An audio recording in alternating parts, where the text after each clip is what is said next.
धन धन सतगुरु तेरा ही आसरा।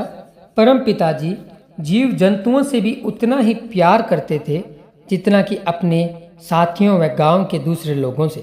इस संबंध में एक अन्य छोटी सी घटना उल्लेखनीय है। एक बार की बात है कि एक भैंसा आप जी के खेत में ही जाकर चरा करता था।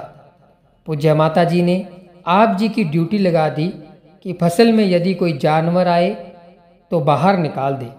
पूज्य माता जी का हुक्म मानकर आप प्रतिदिन खेतों में चले जाया करते और भैंसा रोजाना की तरह आकर फसल को खाने लग जाता। वह आप उसे देखते ही रहते, खेत से बाहर न निकालते। एक दिन गांव के किसी व्यक्ति ने यह सब कुछ देख लिया और उसने घर जाकर माता जी से शिकायत कर दी। अच्छी रखवाली कर रहे हैं, पास बैठे ही फसल का नुकसान करवा रहे हैं।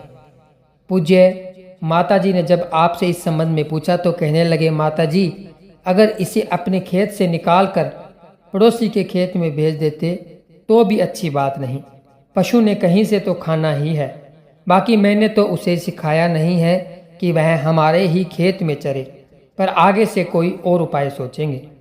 अगले दिन फिर उसी प्रकार भैंसा वहीं जाकर चरने लगा। पूज्य सच्चे पातशाह जी दया के सागर प्रतिदिन की तरह उसे देखकर मुस्कुराते रहे। भैंसा चारा आदि चरने के बाद परम पिताजी के पवित्र चरण कमलों के पास आकर बैठ गया।